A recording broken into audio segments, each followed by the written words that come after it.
Akashvani US సుంకాలు, ప్రభావాలు, వాటి పరిణామాలు అనే అంశంపై చర్చా కార్యక్రమం వింటారు.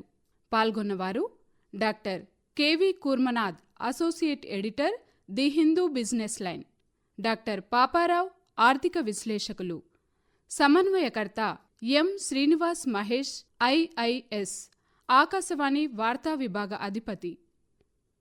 అందరికీ నమస్కారం. యుఎస్ సుంకాలు, ప్రభావాలు, వాటి పరిణామాలు అనే అంశంపై ఆకాశవాణి వార్తా విభాగం ఆధ్వర్యంలో నిర్వహించే ఈ చర్చాగోష్ఠికి అందరికీ స్వాగతం. అమెరికా అధ్యక్షుడు డొనాల్డ్ ట్రంప్ విధిస్తున్న సుంకాలు, పలు దేశాలు వాటికి స్పందనగా విధిస్తున్న ప్రతీకార సుంకాలు ఈరోజు చర్చాంశనీయంగా మారాయి. ఈ పరిణామాలు అమెరికా మరియు చైనా, కెనడా వంటి పలు దేశాల మధ్య వాణిజ్య యుద్ధానికి దారితీస్తున్నాయి. చైనాపై దిగుమతి సుంకాలని వారం వ్యవధిలోనే 10 నుంచి 104% ట్రంప్ ప్రభుత్వం పెంచడం ప్రస్తుత పరిస్థితికి అద్దం పడుతుంది. తొలుత యుఎస్ విధించిన 34% ప్రతీకార సుంకాలకు ధీటుగా చైనా కూడా అదే మొత్తంలో సుంకాలు విధిస్తున్నట్టు ప్రకటించింది. చైనా చర్యలపై తీవ్రంగా స్పందించిందని ట్రంప్ ప్రభుత్వం తక్షణం వాటిని వెనక్కి తీసుకోవాలని, లేదంటే మరింత ప్రతీకార సుంకాల తీవ్రత ఉంటుందని హెచ్చరించారు. మరోప్రక్క చైనా స్పందిస్తూ అలాంటి బెదిరింపులకు భయపడమని, అగ్రరాజ్యానికి వ్యతిరేకంగా పోరాడతామని స్పష్టం చేసిన సంగతి విదితమే. ఈ నేపథ్యంలో ట్రంప్ విధించిన సుంకాల వల్ల అంతర్జాతీయ వాణిజ్య రంగంపై ఎలాంటి ప్రభావం ఉంటుంది, ముఖ్యంగా భారతదేశ ఆర్థిక వ్యవస్థపై ఏ మేరకు దీని ప్రభావం ఉంటుంది అనే అంశాలపై విశ్లేషించుకోవడానికి మన ఆకాశవాణి స్టూడియోలో ఇద్దరు ఆర్థిక నిపుణులు మనతో ఉన్నారు. ఇందులో పాల్గొంటున్న వారు డాక్టర్ కెవి కూర్మనాథ్ గారు, the Hindu business line associate editor, D Paparao గారు, విశ్రాంత ఆచార్యులు, ప్రముఖ ఆర్థిక విశ్లేషకులు. డాక్టర్ కూర్మనాథ్ గారు 3 దశాబ్దాలకు పైగా పత్రికా రంగంలో వివిధ స్థాయిల్లో సేవలు అందిస్తూ తనకంటూ ప్రత్యేక స్థానాన్ని సంపాదించుకున్నారు. పొట్టి శ్రీరాములు విశ్వవిద్యాలయంలో జర్నలిజంలో డాక్టరేట్ చేసిన డాక్టర్ కూర్మనాథ్ గారు పలు రచనలు, అలాగే పలు విశ్వవిద్యాలయాలకు విజిటింగ్ ఫ్యాకల్టీగా సేవలు అందిస్తున్నారు. కూర్మనాథ్ గారు నమస్కారం అండి. నమస్కారం అండి. డాక్టర్ పాపారావు గారు విశ్రాంత ఆచార్యులుగా, ఆర్థిక విశ్లేషకులుగా అందరికీ సుపరిచితులు. పలు ఆర్థిక అంశాలపై ఆయన రాసిన వ్యాసాలు, వ్యక్తం చేసిన అభిప్రాయాలు సమాజాన్ని ప్రభావితం చేసేయడంలో ఎటువంటి అతిశయోక్తి లేదు. నమస్కారం అండి పాపారావు గారు. నమస్తే అండి. ముందుగా కూర్మనాథ్ గారు, ఇప్పుడు చైనాపై విధించిన సుంకాల విషయంలో వెనక్కి తగ్గేది లేని ట్రంప్ స్పష్టం చేశారు. ఇప్పటికేను అమెరికా, చైనాల మధ్య కొనసాగుతున్న సుంకాల విధింపు అంశాన్ని మనం ఏ విధంగా పరిగణించవచ్చండి? ఇది చైనాతో అమెరికాకి చాలా పెద్ద సమస్యలు ఉన్నాయి. వాళ్ళ ద్వైపాక్షిక వాణిజ్య వ్యత్యాసం చాలా ఎక్కువ. కానీ దీని ప్రభావం ఏమవుతుందంటే, ప్రపంచంలో అన్ని దేశాల మీద ఈ టారిఫ్లు విధించడం వల్ల భారతదేశం లాంటి చిన్న ఎకానమీలు చాలా సఫర్ అవుతున్నాయండి. మన మీద 26% టారిఫ్లు విధించడం వల్ల మనకి దాదాపు 56,000 కోట్ల నుంచి 80,000 కోట్ల రూపాయలు, అంటే 7 నుంచి 10 బిలియన్ డాలర్ల మేరకు మనకు నష్టం జరగచ్చు అని ఒక అంచనా ఉంది. ఒక అగ్రికల్చర్ రిపోర్టర్గా ఇందులో వ్యవసాయానికి సంబంధించిన పార్ట్ అదొక్కటి మనని చాలా బాధించే అవకాశం ఉందండి. ఎందుకంటే అన్ని రంగాలతో పోలిస్తే వ్యవసాయ రంగం మీద ఆధారపడ్డ ప్రజలు, రైతులు, మిగతా వాళ్ళు చాలా ఎక్కువ మంది ఉన్నారు. కాబట్టి వ్యవసాయ రంగానికి సంబంధించినంత వరకు ఈ నష్టం ఎక్కువగా కనిపిస్తుంది. పాపారావు గారు, ఒకవైపు ప్రపంచ స్టాక్ మార్కెట్లు కుదేలవుతున్నాయి, ఆర్థిక మాంద్యం భయాలు వెంటాడుతున్నాయి. అయినా కూడా ట్రంప్ తన నిర్ణయాలను సమర్థించుకుంటున్నారు. నేను చేసే నిర్ణయాలు లాంగ్ రన్లో అమెరికాకి, అక్కడ లోకల్ స్థానికులకి ఉపయోగపడతాయని చెప్తున్నారు. దీన్ని ఏ విధంగా మనం చూడవచ్చు అంటారు? అంటే ఇక్కడ హూ బ్లింక్స్ ఫస్ట్, ఎవరు ముందు తల ఉంచుతారు లేకపోతే తగ్గుతారు అనే దాన్ని బట్టి ట్రంప్ నిర్ణయాల ప్రభావం ఉండొచ్చు. ఎందుకంటే ట్రంప్ నిర్ణయాలు టారిఫ్లతోనే ప్రపంచాన్ని తనకు అనుకూలంగా మార్చుకుంటాను పెద్ద టారిఫ్లతో అనేది ప్రూవెన్ ఎకనామిక్స్ కాదు. ఇంతకుముందు ఇట్లాంటి ఎకనామిక్స్ ఎక్కడ లేదు. మూడు ఎకనామిక్స్ అనేది దానికి కరెక్ట్ మాట ఏమో. అంటే ఒక గారడి లేకపోతే ఒక బ్లాక్ మ్యాజిక్ లాంటి ఎకనామిక్స్ ఆయన ప్రయోగించాలని చూస్తున్నాడు ప్రపంచం మీద. దీనిలో ఏమవుతుందంటే, ఎదుటి దేశాలు ముందు బ్లింక్ అయితే కనుక చైనా లాంటి దేశాలు ఇప్పుడు తగద గట్టిగా పడుతున్నాడు కాబట్టి వాళ్ళు ముందు తలొగ్గితే పరిస్థితి ఒకలాగా ఉంటుంది, ఈయన ముందు తలొగ్గితే పరిస్థితి ఒకలాగా ఉంటుంది. కానీ ఎవరు ముందు తలొగ్గుతారనేది వాళ్ళ చేతుల్లో కూడా ఉండదు. ఈ ఘర్షణలో అమెరికా ప్రజలు ఎక్కువ ప్రభావితమై వాళ్ళు రోడ్డు ఎక్కితే ఆల్రెడీ కొంత ఎక్కుతున్నారు. లేకపోతే చైనా ప్రజలు ఉద్యోగాలు పోయి, ఎక్స్పోర్ట్స్ ఆగిపోయి, లేకపోతే గ్రోత్ పడిపోయి దెబ్బతిని వాళ్ళు రోడ్లు ఎక్కితే, కోవిడ్ కాలంలో చూసాం, జీరో కోవిడ్ పాలసీకి వ్యతిరేకంగా జనాలు వచ్చిన తర్వాతే చైనా దాని విషయంలో వెనక్కి వెళ్ళింది. జీరో కోవిడ్ పాలసీ ఎత్తేసుకుంది. కాబట్టి అది జరిగితే, కాబట్టి ఎవరి మీద వాళ్ళ దేశ ప్రజల ఒత్తిడి ఎక్కువ వస్తుందనే దాన్ని బట్టి వీళ్ళు ఎవరు బ్లింక్ అవుతారు ఫస్ట్ అనేది ఉంటుంది. దీనిలో నిస్సందేహంగా అది నిజం. ఎందుకంటే వ్యవస్థ కూలిపోవటాన్ని ఎవరు చేయలేరు. ఆల్రెడీ కాకపోతే అమెరికాలో ఆ స్ట్రెయిన్ మీకు కనపడుతుంది. ఆల్రెడీ మార్కెట్లలో ధరలు పెరుగుతాయనే భయంతో సూపర్ మార్కెట్లలో క్యూలు కట్టి కొంటాం. కాలిఫోర్నియా గవర్నర్ అయితే డైరెక్ట్గా ఎంత దాకా పోయాడంటే ఆయన, నేను డైరెక్ట్గా చైనా, కెనడా, మెక్సికోతో డీల్ చేస్తాను, మధ్యలో ఆ సెంట్రల్ గవర్నమెంట్ ట్రంప్తో నాకేం పని లేదు అన్నాడు. అంటే ఒక రకంగా నాకేం గుర్తొస్తుందంటే కొంచెం వైల్డ్గా చాలా దూరం కామెంట్ చేస్తున్నాడు అనిపించచ్చు, కానీ ఆశ్చర్యం ఏం లేదు జరిగినా. కానీ గోర్బచేవ్ ఎలా రష్యా పతనానికి ముందు రష్యా 15 రాష్ట్రాలుగా విడిపోయింది. 15 రాష్ట్రాల సమాహారం రష్యా తిరుగుబాటు, దాంతో ఏ రాష్ట్రం ఆ రాష్ట్రం ఇండిపెండెంట్గా డిక్లేర్ చేసుకుంది. ఇప్పుడు కాలిఫోర్నియా చేసింది కూడా అంతకంటే భిన్నమైన పని ఏం కాదు, దాని బిగినింగ్ లాంటిది ఇది ఒక రకంగా చెప్పాలంటే, ఇదే తెగలాగితే. కాబట్టి ఏంటంటే అమెరికాకి గోర్బచేవ్ బహుశా ట్రంప్ అవుతాడా అనేది పెద్ద ప్రశ్నే, కానీ ఆ ప్రశ్న ఇస్తే తప్పేం కాదు. అప్పుడు రష్యాకి గోర్బచేవ్ ఎలా ఎండ్ అవుతారు పతనం వెనక, ఇప్పుడు అమెరికాకి ట్రంప్ ఒక గోర్బచేవ్ అవుతాడా? చాలా పారాడాక్సియల్ హిస్టరీ, చాలా ఐరన్ హిస్టరీ తాలూకు ఐరన్ ఇది. చాలా విచిత్రమైనటువంటి ఇది చరిత్రలో. ఆ రష్యా అలా జరిగినప్పుడు వీళ్ళంతా సోవియట్ యూనియన్ అది పోయినప్పుడు అమెరికా సెలబ్రేటెడ్, రేగనామిక్స్ గెలిచినాయి అని సెలబ్రేషన్. నేను విన్నది ఏంటంటే ఆ మధ్య కాలంలో అమెరికాలో ఇట్లాంటి వార్తలు వస్తున్నప్పుడు, ట్రంప్ లేకపోతే ఏదో జరుగుతున్నప్పుడు, ట్రంప్ గెలిచాడు అన్నప్పుడు వాళ్ళ పార్లమెంట్లో పెద్ద సెలబ్రేషన్ జరిగిందంట. రష్యన్ పార్లమెంట్లో చాలా పెద్ద సెలబ్రేషన్ జరిగిందని. సో చెప్పలేము, చాలా ఉన్నాయి కాబట్టి చాలా బాధాకరం. ఇది అంత ఈజీ కాదు. మన గురునాథ్ గారు చెప్పిన దానిలో ఒక్క మొక్కే మాట్లాడతాను నేను. అగ్రికల్చర్ గురించి ఆయన ప్రస్తావించారు. భారతదేశానికి అగ్రికల్చర్ మీద దెబ్బ తగిలితే కనుక ఈ దేశం మూలాల మీద దెబ్బ తగిలినట్లే తట్టుకోలేదు. ఆల్రెడీ ఏక్వా రంగంలో ప్రకాశం జిల్లా రైతులు వీళ్ళంతా వచ్చి ఏక్వా పరిశ్రమలో వాళ్ళు మాట్లాడుతున్నారు, టీవీలో ముందు వచ్చి వాళ్ళు చెబుతున్నారు ఆల్రెడీ ఎంత పెద్ద దెబ్బో ఏక్వా రంగం ఇక తట్టుకోలేదు. ఇప్పుడు ఆల్రెడీ గవర్నమెంట్ని అడుగుతున్నారు ఏదైనా చేయండి, దీని విషయంలో దయచేసి ఏదైనా చేయండి అని చెప్పి. సో మీకు కనపడుతున్నాయి రిజల్ట్స్. ఏపీ ఏక్వా మీద ఆ బిజినెస్ స్టాండర్డ్లో దీనిలో చిన్న బాక్స్ కట్టి కూడా చిన్నది ఇచ్చారు. పెద్ద ఇబ్బందిలోనే ఉన్నాం మనం. యుఎస్ సుంకాల ప్రభావం మన ఆసియా మార్కెట్ మీద ఎంతవరకు ఉంటుంది అనుకుంటున్నారు? అందులో ముఖ్యంగా మన భారత్ మీద ఎటువంటి ప్రభావం చూపిస్తుందని గురునాథ్ గారు భావిస్తున్నారు? ఇందులో 2 విషయాలు ఉన్నాయండి మహేష్ గారు. ఒకటి ఏంటంటే ఇది తాత్కాలికమైన టారిఫ్లు అని మనం అర్థం చేసుకోవాలి. ఈ టారిఫ్లు చాలా హార్ష్గా ఉన్నాయి, కానీ ఇవి ఒక బెదిరింపుకి, ఒక కట్టె పట్టుకుని మీరు నాతో మాట్లాడండి అని ట్రంప్ విధించిన సుంకాలు ఇవి ఎల్లకాలం ఇట్లా ఉంటాయని కాదు. అమెరికాతో మనకి వాణిజ్య ఒప్పందాలు, చర్చలు జరిగే అవకాశం ఉంది. ఈ చర్చలలో భాగంగా మనం ఏమి తగ్గించుకుంటాము, వాళ్ళు ఏమి తగ్గిస్తారు అనే దాని మీద ఆధారపడి ఉంటాయి. ప్రస్తుతం ఉన్నది మధ్యంతరం మాత్రమే అని అర్థం చేసుకోవాలి. మనం దీని గురించి అధ్యయనం చేస్తున్నప్పుడు తెలిసింది ఏంటంటే, మనం ఒక ఇండివిజువల్గా ఇల్లు నడవడానికి మనం పాలు కొంటాం, కూరలు కొంటాం, ఇంకేదో వస్తువులు కొంటాం, రకరకాలుగా కొంటాం మనం. అయితే ఇప్పుడు నేను సెలూన్కి వెళ్ళాను లేదా కాయగూరలు కొన్నాను, ఆయనకి నాకు బైలేటరల్ ట్రేడ్ ఏమి ఉండదండి. మీరు కూరలు కొంటారు, ఆయన బహుశా టమాటాల ధర ఎక్కువ ఉన్నప్పుడు మీ దగ్గర ₹2 ఎక్కువే ఛార్జ్ చేసుకుంటాడు. అమెరికా ధనిక దేశం. అమెరికా ప్రజల అవసరాలకి, అంత పెద్ద ఎకానమీ నడవడానికి దాని దగ్గర వెంటనే సర్వీస్ ప్రొవైడర్లు లేవు. కాబట్టి భారతదేశం దగ్గర, వియత్నాం దగ్గర, చైనా దగ్గర నుంచి, మెక్సికో దగ్గర నుంచి బాగా అంత అవసరం ఉంది కాబట్టి 100 దేశాల నుంచి తీసుకుంటే ఇవి నీతో సమానమైన ట్రేడ్ పార్ట్నర్ కాదు. నేను ఇందాక చెప్పిన ఎగ్జాంపుల్ చెప్పినట్టు నీకు పాలు దొరకవు కాబట్టి వెంటనే ఇండియాలో పాలు ఉంటాయి కాబట్టి పాలు సప్లై చేస్తాం, లేకపోతే నీకు రొయ్యలు దొరకవు, రొయ్యలు మా దగ్గర ఎక్కువ ఉన్నాయి కాబట్టి పంపిస్తాం. అంతే తప్ప నీతో మేము ఒక సమానమైన ప్లేయర్ కావు. ఇది అర్థం చేసుకోకపోవడం వల్ల, ఒక ఒంటెద్దు పోకడ లాగా ట్రంప్ వెళ్ళడం వల్ల జరుగుతున్న ఈ అనిశ్చితి. మీరు అన్న రష్యా మీద ఏ ప్రభావం చూపిస్తుందని, ఇండియా మీద, పాకిస్తాన్ మీద, బంగ్లాదేశ్ మీద, నేపాల్ మీద ఈ చర్యల ప్రభావం లేని దేశం అంటూ ఏమి లేవండి. కొన్ని ధనిక దేశాలు మాత్రం కొన్ని తట్టుకోగలుస్తాయి. జపాన్ కానీ, ఫ్రాన్స్ కానీ, యూరోప్లోని మిగతా దేశాలు కానీ వాటికి కొంచెం ఆర్థిక పరిపుష్టి ఉంది కాబట్టి వాళ్ళు తట్టుకోగలుస్తారు. కానీ ఏషియా లాంటి చిన్న చిన్న దేశాలు చిన్న చిన్న రంగాల్లో వాళ్ళు కొంచెం కంట్రిబ్యూట్ చేసి 4 డబ్బులు సంపాదించుకునే రంగంలో ఉన్న వాళ్ళు మాత్రం వీటి మీద చాలా తీవ్రమైన పరిణామాలు ఉంటాయండి. ఇప్పుడు మన గురునాథ్ గారు చెప్పినట్లు అభివృద్ధి చెందుతున్న మనలాంటి భారతదేశం మీద ఇటువంటి సుంకాల ప్రభావం ఏ మేరకు ఉందనుకుంటున్నారు? సుంకాల ప్రభావం అందరి మీద ఉన్నట్లు అంటే 26% అనేది మనం ఊహించినంత ఎక్కువ.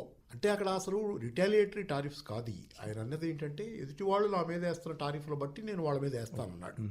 అలా వెయ్యాల. ట్రేడ్ సర్ప్లస్ ఏ దేశానికి ఎంత ఉందని ర్యాంకింగ్ బట్టి వేసాడు తప్పితే వాళ్ళు మా మీద ఎంత టారిఫ్లు వేస్తున్నాడు అనే దాన్ని బట్టి వేయాల. ఇది రిటాలియేటరీ టారిఫ్ కాదు. భారతదేశానికి ట్రేడ్ సర్ప్లస్ ఉంది, ఒక $46 బిలియన్. చైనాకి ఎంత ఉంది కాబట్టి ఆ లెక్కలు కట్టి దాని ప్రకారం గ్రేడింగ్ ఇచ్చి టారిఫ్లు వేసాడు తప్పితే వాళ్ళు ఇంత వేస్తున్నారు కాబట్టి నేను ఇంత వేస్తున్నాను అనేది దీనిలో లేదు. కాబట్టి దీన్ని అసలు రిటాలియేటరీ టారిఫ్స్ అనే మాట తీసి పక్కన పడేద్దాం. అది మొదట్లో ఆయన వేయక ముందు మనం చేసిన చర్చ. అయితే రెండోది ఇక్కడ ఏంటంటే, నేను నిజంగానే గురునాథ్ గారు అన్నది ఒకటి వాస్తవం. మనం కొనాలి. ఎవరైనా ఇప్పుడు మనం బలవంతంగా నేను దగ్గర టమాటాలు కొంటున్నా కాబట్టి నా దగ్గర ఉన్నటువంటి పలాంది కొనమని మనం ఎవరు అనలేము. అది కాదు. ఇది market is something where by you voluntarily choose to buy. Advertising role అది కాసేపు పక్కన పెట్టండి, మ్యానిపులేషన్ అది. కానీ మనం వాలంటరీగా కొనాలి. ఇప్పుడు అమెరికా దగ్గర నుంచి కొందామంటే మాత్రం అమెరికా దగ్గర ఏమున్నాయి?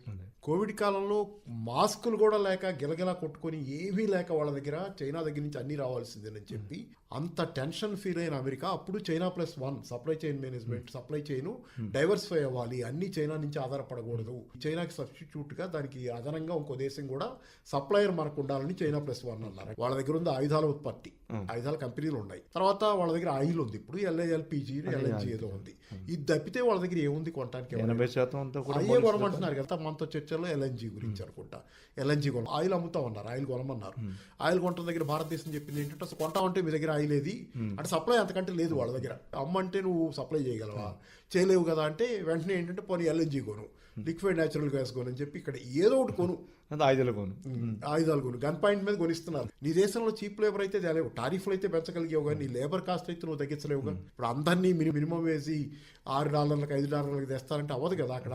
అది చేయలేదు. థింక్ ట్యాంక్ అంతా కూడా బయట దేశాల నుంచి వచ్చిన వాళ్ళు లేబర్ కాస్ట్ చాలా ఎక్కువ. అట్లాంటి చోట మీరు పరిశ్రమలు తరలిస్తాయి అనేది అతని భ్రమ. అది జరగదు. కానీ ఏంటంటే నాళ్ళు నడిచిన వ్యవస్థ మొత్తం అమెరికా పెట్టిన సిస్టమ్ ఆ రూల్స్ ప్రకారమే నడుస్తుంది. WTO నుంచి అన్ని నడిచినాయి అన్ని ఆ వ్యవస్థ. అమెరికాను ప్రపంచీకరణ, సరళీకరణ, ఎల్పిజి విధానాలు, వాళ్ళు చెప్పిన విధానాలు, వాళ్ళు పెట్టిన ఫ్రేమ్ లోనే మనందరం బతుకుతున్నాం. వేరే ఫ్రేమ్ ఏమి లేదు ఇక్కడ. వాళ్ళ రూల్స్ ప్రకారం వాళ్ళు పెట్టి ఆ రూల్స్ వాళ్ళకి ఉపయోగపడకపోతే పారేసేటప్పుడు మీరు ప్రపంచాన్ని అంతా తిడితే ఎలా? ఎవరు బతికారు? దానిలో మీరే కదా బాగా బతికింది. ఏ ఉత్పత్తి లేకుండా సొంత ఉత్పత్తి అప్పులు చేసి ఆడంబరంగా బతికింది అమెరికా. ఎవరు బతకాలి? అందరు పాపం చిన్నగా పైసా అమెరికాకి ఎక్స్పోర్ట్ చేసుకుని పౌండ్లో, పెన్నీలో, యూనో, ఎల్లో, ఇంకో కరెన్సీలు మామూలు చిన్న దేశాలు ఇవన్నీ చిన్న కష్టాల మీద జనం నానా కష్టపడి తయారు చేసిన సరుకులు పెన్నీలు తీసుకొని చిల్లర పైస తీసుకొని బతికిన జనాలు వీళ్ళని ఈ రోజు తిడితే ఎలా? మీరంతా నన్ను కొలగొట్టి బతికారని చెప్పి 33 కోట్ల మీ జనం ప్రపంచం అంతా తినేశారు నిన్నటి దాకా. నీకు అవసరం ఉంది, నీ థింక్ ట్యాంక్ తెచ్చుకున్నావు, అదే పనిచేసి వెళ్ళారు. థింక్ ట్యాంకే కాదు, వాళ్ళు ఎంత లగ్జూరియస్ గా బతికారు. ఒక దశలో 25% ఆఫ్ ది గ్లోబల్ ఎనర్జీ వాళ్ళే కన్జ్యూమ్ చేసేవాళ్ళు. 600 కోట్ల పైన జనాభా ఉన్న రోజుల్లో ప్రపంచంలో 33 కోట్లు 32 కోట్లు ఉన్న వీళ్ళే పౌంత ఎనర్జీ వీళ్ళే కన్జ్యూమ్ చేసేవాళ్ళు. So much of luxury. అది మొత్తం ప్రపంచం మీద వచ్చిన సంపద మీద బతికారు. ఈ రోజు ప్రపంచాన్ని అంతా తిడుతున్నారు కదా, అది దారుణమైనటువంటి. ఇక్కడ దీనిలో మరీ దారుణం ఏంటంటే అది ఏమీ తెలియనట్లు ప్రపంచాన్ని ట్రంప్ తిడుతున్నారంటే మనం అంతా భరిస్తున్నాం. అది కుర్నాథ్ గారు, పాపారావు గారు చెప్పినట్లుగానే అట్లా ఇప్పుడు ట్రంప్ విధించిన సుంకాల మీద అన్ని దేశాలు ప్రతీకార సుంకాలు విధించి అదొక పందాన్ని ఎంచుకున్నాయి. ఎందుకంటే ట్రంప్ ఇది అయితేనే ఫిట్టింగ్ రిప్లైగా ఉంది. మనం చర్చల ద్వారా మనం సమస్యను పరిష్కరించుకుందామని మన విదేశీ వ్యవహారాల శాఖ మంత్రి జయశంకర్ గారు ఆల్రెడీ ఈ మేరకు చొరవ తీసుకున్నారు. ఇది ఈ విధంగా మనకు సత్ఫలితాలు ఇస్తాం అనుకుంటున్నారు. అంటే ఇందులో 2 విషయాలు ఉన్నాయండి. ఒకటి, అట్లా ఫైట్ చేస్తే బాగుంటుంది, కానీ మనకంత శక్తి సామర్థ్యాలు ఉన్నాయా లేదా చూసుకోవాలి. ఒకటి ముఖ్యంగా ఇప్పుడు ఆటోమొబైల్స్ రంగం కానీ మిగతా రంగాల గురించి నేను అంత మాట్లాడట్లేదు, కానీ ప్రభుత్వం ఏం చేయగలగాలంటే వాళ్ళ దేశం ప్రకారం ఇది కరెక్టే అని అనుకుందాం. మీరు ఎక్కువ సుంకాలు విధిస్తున్నారు, మనం తక్కువ ఉన్నాయి, మా రైతులు మా కంపెనీలు నష్టపోతున్నాయని వాళ్ళ ఆర్గ్యుమెంట్ తీసుకుందాం. కానీ మనం ఏం చేయగలగాలంటే ఒక 30 రంగాల్లో మన ఎక్స్పోర్ట్స్ ఉంటే ఈ 30 రంగాల మీద 26% పడితే ఆల్రెడీ కొన్నిటి మీద ఉన్నాయండి 5%, 10% ఆల్రెడీ ఉన్నాయి. సో ఇందులో తీసేస్తే 26 - 10, 26 - 5 తీసేస్తే ఎంతో కొంత మన మీద బడ్డెను పడుతుంది. ఇందులో మనం ప్రభుత్వం ఏం చేయగలగాలంటే ఎక్కువ మంది ప్రజల మీద ఎఫెక్ట్ అయ్యే రంగాలు ఏంటి? నేను ఇంతకు ముందు చెప్పినట్టు ఆక్వా, అగ్రికల్చర్, ఎల్ఐడ్, వీటి మీద దృష్టి పెట్టాలి. ఓకే, మేము మీద ఆటోమొబైల్ మీద చాలా ఎక్కువ ఉంది, మేము తగ్గిస్తాం, మిగతా వాటి మీద చేస్తాం అని మనం గట్టిగా చెప్పగలిస్తే మనకి ఏదైతే అడ్వాంటేజ్ ఉందో, ముఖ్యంగా వరి, పల్సెస్, సీరియల్స్ ఇట్లాంటివి ఉన్నాయో మనం వాటిని ఆ బిజినెస్ ని కాపాడుకుంటూనే ఇంతమంది రైతుల కుటుంబాల వాళ్ళ ఎకానమీని మనం కాపాడుకున్నట్టు అవుతుందండి. మనం కన్ఫ్రంటేషన్ అప్రోచ్ తీసుకోగలమా అనేది మేము చెప్పలేము. చైనా లాంటి, కెనడాకి అడ్వాంటేజ్ ఉంది. కెనడా మీద అమెరికా ఆధారపడి ఉంది చాలా దేశాలు. అది పేపర్ కానీ ఏమీ సప్లై చేయకపోతే చాలా ఇబ్బందులు పడుతుంది. మనకి అట్లాంటి పరిస్థితి లేదు. మనం ఏం చేయాలంటే గట్టిగా నిలబడాలి. నేను కొంతమంది ఎక్స్పోర్టర్స్ తో మాట్లాడానండి, ఈ గత 20 రోజులుగా మాట్లాడుతున్న వాళ్ళు ఏంటంటే మిగతా విషయాలు పోనివ్వండి, అగ్రికల్చర్ మీద మాత్రం మనం వెనకడుగు వేయకూడదు అనేది గట్టిగా మాట్లాడదు. అట్లాగే పాపారావు గారు, మనకి చైనా యూఎస్ తరీఫ్లకు వ్యతిరేకంగా పోరాటానికి భారత్ చేతులు కలపాలని వాళ్ళు చైనా కోరుకుంటున్నది. చైనా కూడా మనకి ఇండియాకి చెప్పింది ఉంటుంది. ఎందుకంటే ఈ టరీఫ్స్ అంత అభివృద్ధి చెందిన దేశంతో పోట్లాడాలంటే యూఎస్ లాంటి దేశంతో మీరు కూడా మా చేతులతో కలిపితే దీని మీద మనం కలిసి పోరాడదాం. దీన్ని మనం ఏ విధంగా చూడొచ్చండి ఏ కోణంలో? అంటే అందరికీ అస్తిత్వ పోరాటం ఇది. ఇప్పుడు సరిహద్దు వివాదాలు చైనాతో మనకున్నాయి, అరుణాచల్ ప్రదేశ్ ఎక్సెట్రా ఎక్సెట్రా అన్నీ నిజమే. దాని విషయంలో మనల్ని మనం కాపాడుకోవటం అది వేరు. That is not the issue now. అది ఒకసారి కొన్ని ఇష్యూస్ పెద్ద ఇష్యూ వచ్చినప్పుడు చిన్న ఇష్యూ సెకండరీ అవుతుంది. కుర్మనాథ్ గారు అన్నదానిలో మనం పోరాడగలమా అంటే పోరాడగలం. పోగు దారాలన్నీ కలిపి కడితేనే ఒక మోపు అవుతుంది. అట్లాగే మనం అందరం ఐక్యత మీద ఆధారపడి ఉంటుంది. ఈరోజు ప్రపంచం అంతా ఐక్యంగా, చైనాయే కదా మన మేజర్ నిలబడింది ఇప్పుడు చైనా. దాని చుట్టూ మనం ఈ దాడిని ఎదుర్కొని అమెరికా తీరును మార్చుకోగలగాలి, అమెరికా దారికి రావాలంటే ముందైతే సమిష్టిగా పోరాడి తీరాల్సిందే. దీనిలో కొంతమంది ఐక్యత లేకుండా కొంతమంది మనం పోయి రాజీ పడతా కొంతమంది పోరాడితే కనుక లాభపడేది అమెరికా.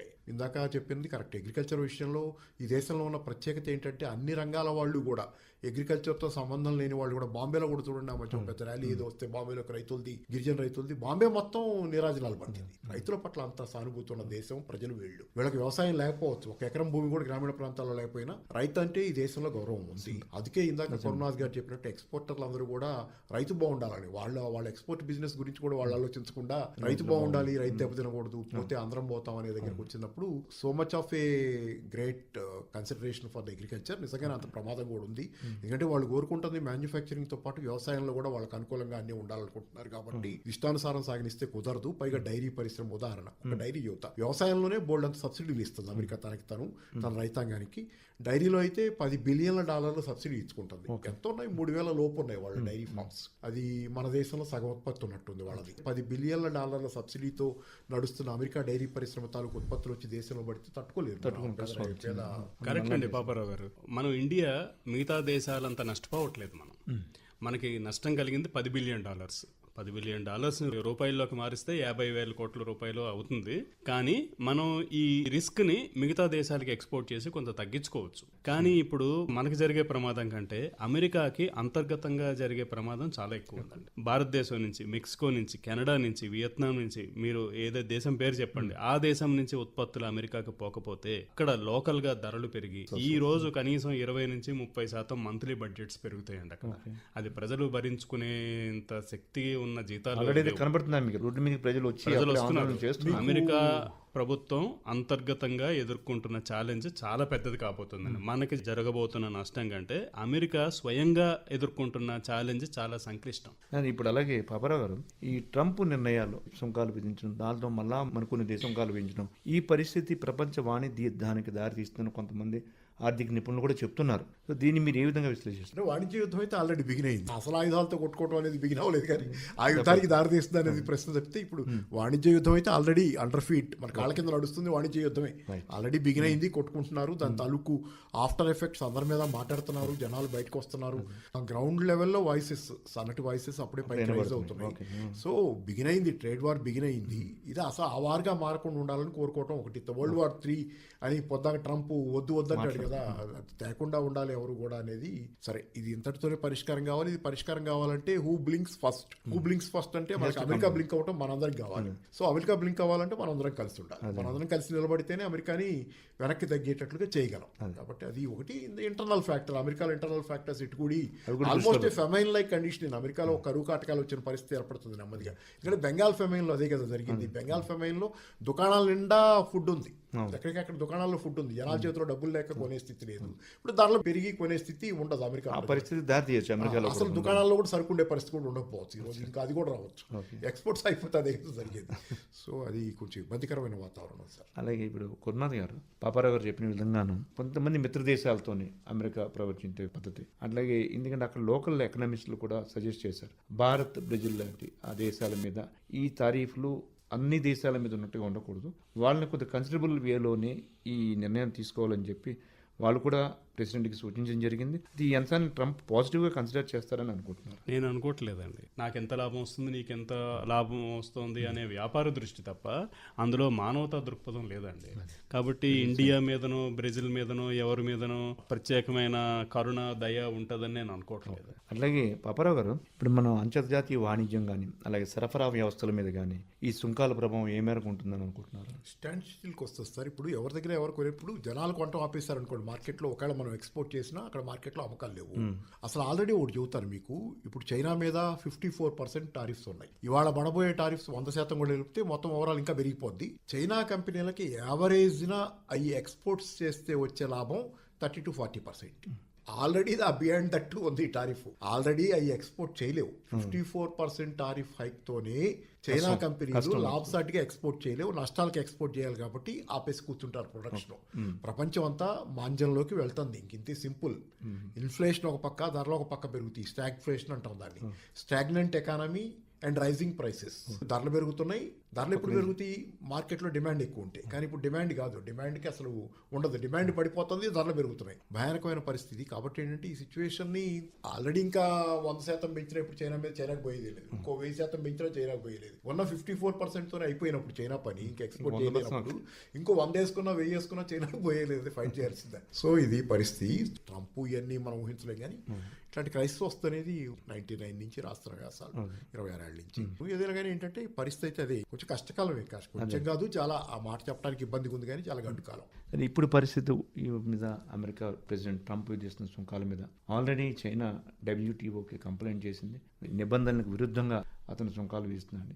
ఈ విషయంలోని WTO ఏ విధంగా స్పందిస్తుందని మీరు అనుకుంటున్నారు? అమెరికాని శాసించగలిగే సంస్థ ప్రపంచం లేదండి. అమెరికా ఏదైనా అనుకుంటే అది జరిగి తీరుతుంది. అది ప్రజాస్వామ్యయుతంగా అని అంటారు. ముఖ్యంగా ట్రంప్ లాంటి నాయకుడు ఉండే దేశానికి ఎవరైనా సజెషన్స్, సలహాస్ ఏమైనా లేకపోతే ఇట్లాంటివి ఏమైనా ఇవ్వగలిగే పరిస్థితి లేదండి. కాబట్టి ఇందాక పాపారావు గారు అన్నట్టు ప్రపంచవ్యాప్తంగా ఎంత ఎక్కువ ఐకమత్యంగా మనం ప్రొటెస్టులు తెలియజేస్తాము, దాని ఎఫెక్ట్ ఉంటుందండి. ఎందుకంటే అమెరికా ఎట్లయితే తన దేశంలోకి ఈ వస్తువులన్నీ వచ్చి ఇబ్బంది పడుతుందని అనుకుంటుందో, అమెరికా కూడా వ్యాపారి. అమెరికా ఆయుధాలు అమ్ముకుంటుంది, అమెరికా రకరకాల వస్తువులు అమ్ముకుంటుంది. కాబట్టి అమెరికన్ కంపెనీస్ మిగతా చోట్ల వ్యతిరేకత వచ్చింది అనుకోండి అమెరికన్ కంపెనీల మీద, వీటన్నిటికీ కారణమైన అది చాలా దీర్ఘకాలికమైన ఇంపాక్ట్ ఉంటుంది. తక్షణ ఇంపాక్ట్ ఉంటుంది, చాలా దీర్ఘకాలికమైన ఇంపాక్ట్ ఉంటుంది. ఎవరో రాశారు దీని మీద, చాలా పాపారావు గారు. ఆయన ఏం రాశారంటే, ఇప్పుడు దాకా అమెరికా ఒక పెద్దన్న పాత్ర, మనకి నచ్చినా లేకపోయినా ప్రపంచానికి పెద్ద ఎకానమీ, డాలర్ చాలా గౌరవప్రదమైన విలువైన ఒక కరెన్సీగా చెల్లుబాటు అవుతుంది. కానీ ఇప్పుడు ఈ ఒక్క దీంతో ఏమైందంటే, నువ్వు నేను సమానం అనేసాడు ఆయన. నువ్వు నేను సమానం కాబట్టి నీకు వచ్చే అదనపు గౌరవం ఏమి ఉండదు. అమెరికాకి ఇంకా ఎక్కువ నష్టం అండి. చారిత్రకంగా ఉండే తన పాత్ర తనకి తానే పోగొట్టుకోవాలి. దీనికి సంబంధించి అంటే కార్పొరేట్ నుంచి కూడా వ్యతిరేకత. ఎందుకంటే ఇంత చెప్పారు, ఎలాన్ మస్క్ కూడా అతను కంపెనీలు షేర్లు పడిపోవడం, ఈ సుంకాల ప్రభావంతోనే ఆ వ్యాపారవేత్తలు, కార్పొరేట్లు కూడా నష్టపోతున్నారు. కానీ వీళ్ళ దగ్గర నుంచి కూడా ప్రతిఘటన అనేది ట్రంప్కి రీచ్ అవుతున్నదని ఒక భావన ఉంది. దీని ప్రభావం, దీని ఇంపాక్ట్ ఏ విధంగా ఉంటుందంట? ఎలన్ మస్క్ ట్రంప్ మీద ఎంత ఒత్తిడి తెస్తున్నాడో తెలియదు, కానీ ఆల్రెడీ ఎలన్ మస్క్ ట్రంప్కు దూరం అయ్యాడనే వార్తలు వస్తున్నాయి. ఎలన్ మస్క్ కంపెనీకి కూడా ఎఫెక్ట్స్ పడ్డాయి. పోస్ట్ ఎఫెక్ట్స్ టెస్లా కార్లు తగలబెట్టడం దగ్గర ట్రంప్ చాలా సీరియస్ గా అవి తగలబెడితే ఊరుకోని అనేది ఓ తట్టలాగే స్టేట్మెంట్ ఇచ్చాడు. యాంటీ మస్క్ అనేది వచ్చేసింది. ప్రపంచవ్యాప్తంగా బాయ్కాట్ బిగిన్ అయింది. ఎక్స్ లో బాయ్కాట్ అమెరికా బిగిన్ అయింది కదా, చాలా చోట్ల బిగిన్ అయింది. చాలా దేశాల్లో, మన దేశం ఇంకా రాలేదు కానీ చాలా చోట్ల అటు వాళ్ళకి మనం కొనే ఉన్నాయి. కానీ బాయ్కాట్ అమెరికా అనేది బిగిన్ అయిన ప్రపంచంలో యాంటీ అమెరికన్ ఇది అనేది పెరిగింది. ఆల్ ఆఫ్ ఏ సడన్ పెరిగింది. నిన్నటిదాకా America dollar dreams, American dream అనేది అందరి డ్రీము, ప్రపంచంలో యాస్పిరెంట్స్ అందరి డ్రీము అమెరికా కళ. అమెరికా పోవాలనేది, డాలర్ ఉండాలనేది, somehow you have to be in good looks of America అనేది దేశాలు అనుకునేవి. జనాలు కూడా వాళ్ళకి వాళ్ళ నీడ కావాలనుకునేవాళ్ళు. అట్లాంటిది ఇక ఓవర్ నైట్ దాన్ని ముగించేశాడు. ఎందుకంటే ఆ పేషెంట్ సీరియస్గా ఉన్నాడు, సర్జరీ చేయాల్సింది అంటున్నాడు కదా. అమెరికా సిస్టమ్ అయిపోయింది, ఇప్పుడు దీనికి సర్జరీ చేస్తుంది అనుకుందాం. ఇంకేం లేదు. అంటే ఇన్ ద సెన్స్ నా ఒక్కటే విషయం ఏంటంటే, let there be no third world war. మూడో ప్రపంచ యుద్ధం వద్దని. ఈ టెన్షన్స్ మధ్యలో మూడో ప్రపంచ యుద్ధం ఒక్కటి రాకపోతే కనుక రేపటి రోజు ఒకటి మంచి రోజు మళ్ళీ ఉంటుంది ఖచ్చితంగా. అలా కున్నది గారు, ఈ ట్రంప్ సుంకాల ప్రభావం పలు ద్వైపాక్షిక సంబంధాలు, బైలేటరల్ రిలేషన్స్ మీద పడుతుందని అంటున్నారు. ఇది అంటే ఇంక్లూడింగ్ ఇండియాతో కూడా ఎటువంటి ప్రభావం చూపిస్తుంది అనుకుంటున్నారు ఈ బైలేటరల్ రిలేషన్స్ విత్ అమెరికా? ఇది చాలా లెవెల్స్ లో రిఫ్లెక్ట్ అవుతుందండి. ఆర్థికం అన్నిటికీ మూలం కాబట్టి ఇప్పుడు అమెరికా ఏదైనా ఇష్యూ మీద భారతదేశం లాంటి దేశాలు నాన్ ఐలాండ్ మూవ్మెంట్ లో చాలా పెద్ద లీడర్ గా ఉన్నాం. ఒకప్పుడు ఏదైనా విషయంలో తన వెంట రావాలి అని అనుకున్నప్పుడు ఈ దేశాలేవి సుముఖంగా ఉండవండి. కాబట్టి అదొక అంతర్జాతీయంగా అమెరికాకి అదొక నష్టం ఉంటుంది.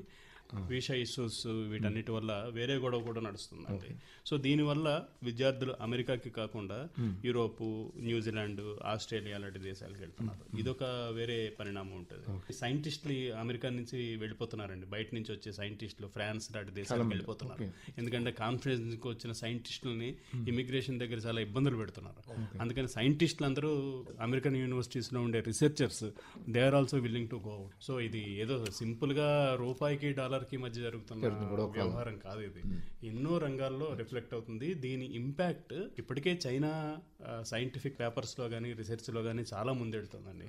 ఇది అమెరికాలోని ఎన్నో ఇన్స్టిట్యూషన్స్ ని ఒక చెదపురుగులాగా చేసే ఏర్పాటు. ఈ రెట్రోస్పెక్ట్ ఇంపాక్ట్ అనేది మిగిలిన రంగాలకు కూడా విస్తరిస్తుంది.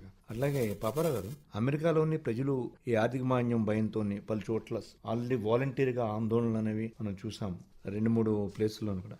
అలాగే ట్రంప్ నిర్ణయాలు అమెరికాకి నిజంగా లాంగ్ రన్లో మేలు చేస్తానని అనుకుంటున్నారా? దీన్ని మరింత ఇంపాక్ట్ అంటే మేలు చేసే అవకాశాలు ప్రాబబిలిటీస్ ఉంటాయి కదా, ప్రాబబిలిటీస్ ఆలోచించగలవు. ఎందుకంటే అసలు ఆ విధానాలు ఏంటో ఎవరికి అర్థం కావట్లా. అంటే దానికి ఒక లాజిక్ ఉండాలి కదా.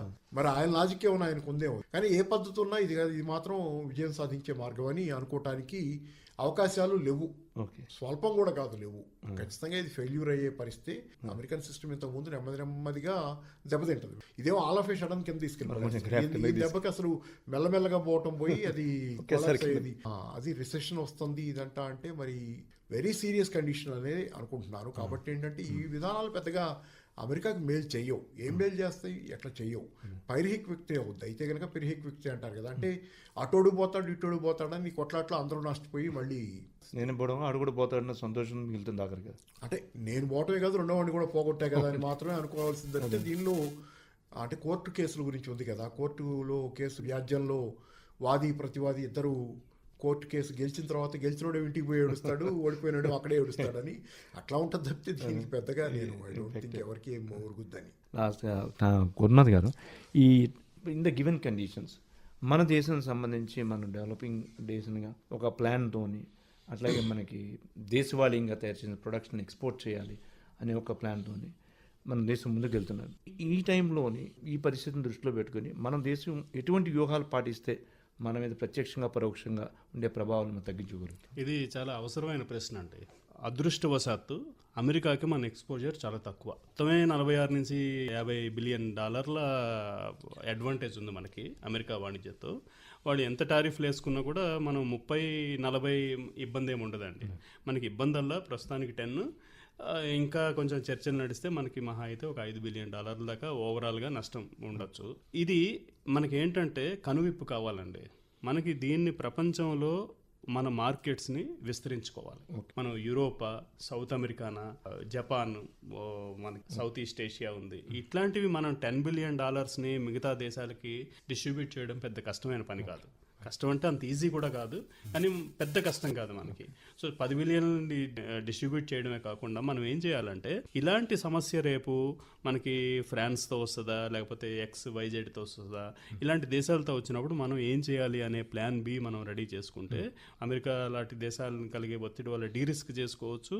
అలాగే ప్రపంచంలో ఉండే మిగతా 200 దేశాల మీద దృష్టి పెట్టుకునేటట్టయితే మనకి డైవర్సిఫికేషన్ అవుతుంది. మనకి విదేశీ వాణిజ్యం చాలా విస్తరిస్తుందండి. పాపారావు గారు, లాస్ట్లో గురునాథ్ గారు చెప్పినట్టుగానే మనకి ఈ సప్లై చైన్ మేనేజ్మెంట్ని దృష్టిలో పెట్టుకుని ఇప్పుడున్న పరిస్థితుల్లో మరొక కొత్త మార్గాన్ని, కొత్త మార్కెట్ని అన్వేషించి మనం కానీ చేసినట్లయితే మనం ఇందులోంచి చాలా తక్కువగా ఇంపాక్ట్ బయటపడవచ్చు అనేది గురునాథ్ గారు చెప్తున్నారు. మీరేమంటారు? అంటే బయలెటరల్ ట్రేడ్ అగ్రిమెంట్స్ చేసుకుంటున్నారు చాలా దేశాలతో, అవి తొందరగా చేసుకోవాలి. ఈ లాంగ్ ప్రాసెస్. వియత్నాం లాంటి దేశాలు చాలా వేగంగా బయలెటరల్ ట్రేడ్ అగ్రిమెంట్స్ చేసుకున్న చోట మనం సంవత్సరాల తరబడి చర్చలు జరుపుతున్నాం. ఇది పనికిరాదు. కొంత ఏంటంటే ఆ చర్చల్లో సీరియస్నెస్ ఉండాలి, తొందరగా చేసుకోగలగాలి. Put your eggs in as many baskets as possible. మీ ఎక్స్పోర్ట్స్ సాధ్యమైనంత డైవర్సిఫై చేసుకోండి. వేరే చైనా కూడా చేసింది అదే. గతంలోనే 2008లోనే ప్రపంచంలో క్రైసిస్ వచ్చిన టైంలో వాళ్ళు గ్రహించారు ముందుగానే. అమెరికా మీద డిపెండెన్స్ తగ్గించుకున్నారు. అమెరికా మీద ఎక్స్పోర్ట్ చేయలేమనేది ట్రంప్ ఈ గోల్ రాకముందు నుంచి వాళ్ళకి అర్థమైంది నెమ్మదిగా. అంటే ట్రెండ్స్ కనపడతాయి కదా మీకు. ఒక రకంగా పరిస్థితున్నప్పుడు ఓ చోట ఒక రకమైనటువంటి ధోరణి ఖచ్చితంగా వస్తుంది. ట్రంప్ అనే పేరు మనం ప్రిడిక్ట్ చేయకపోవచ్చు, కానీ ట్రంప్ లాంటి ట్రంపిజం లాంటిది ఒకటి వస్తుంది అమెరికాలో అనేది ఇప్పుడు నేను చూపిస్తాను కామన్ లాజిక్. ఎందుకంటే ఆ టెండెన్సీ అది. కాబట్టి ఏంటో వాళ్ళు ఎప్పుడు డైవర్సిఫై అయ్యారు, కానీ వాళ్ళు సరిపోయినంతగా అవ్వలేకపోయారు. సరే, ఇందాక కోమనాథ్ గారు చెప్పినట్టు మనకి మ్యాక్సిమం 10 బిలియన్ దాకే మనకి ఉన్న ప్రాబ్లం ఇష్యూ అవుద్ది మ్యాక్సిమం. ఇప్పుడు కూడా ఒక 6-7 బిలియన్ ఏమన్నా ఇబ్బంది ఉంటుందేమోనండి ఇది. సో దాన్ని డైవర్సిఫై చేసుకోవాలి. ఆఫ్రికాతో వ్యాపార సంబంధాలు ఈ మధ్య కొన్ని సంవత్సరాలుగా నడుస్తున్నాయి. లాటిన్ అమెరికాతో తక్కువ ఉన్నాయి. ఏదైనా కానీ కొంత చూసుకోవాలి. మనం బ్రిక్స్ లాంటి ప్లాట్ఫామ్స్ దీనికి మంచి కాంటాక్ట్స్ పెంచుకోవడానికి, నెట్వర్క్ పెంచుకోవడానికి ఆల్రెడీ సబ్స్టిట్యూట్స్గా ఉన్న బ్రిక్స్ లాంటి ప్లాట్ఫామ్స్లో మనం ఎక్కువ యాక్టివ్గా క్రెడిబుల్గా ఉండాలి. గుడ్. ఆకాశవాణి వార్తా విభాగం ఆధ్వర్యంలోని యుఎస్ సుంకాలు ప్రభావాలు వాటి పరిణామాలు అనే అంశం మీద డాక్టర్ కేవి కుర్నాథ్ గారు, the Hindu business line associate editor, అలాగే డి పాపారావు గారు, ప్రముఖ ఆర్థిక విశ్లేషకులు చక్కటి అభిప్రాయాలు వ్యక్తం చేశారు. నమస్కారం అండి మీకు కుర్నాథ్ గారు. నమస్కారం అండి. ఇంతవరకు మీరు యుఎస్ సుంకాలు ప్రభావాలు వాటి పరిణామాలు అనే అంశంపై చర్చా కార్యక్రమం విన్నారు. పాల్గొన్నవారు doctor KV Kurmanath, associate editor, the Hindu business line, doctor Paparao, ఆర్థిక విశ్లేషకులు. సమన్వయకర్త ఎం శ్రీనివాస్ మహేష్, ఐఐఎస్, ఆకాశవాణి వార్తా విభాగ అధిపతి. ఈ కార్యక్రమం ఆకాశవాణి హైదరాబాద్ ప్రాంతీయ వార్తా విభాగం సమర్పణ.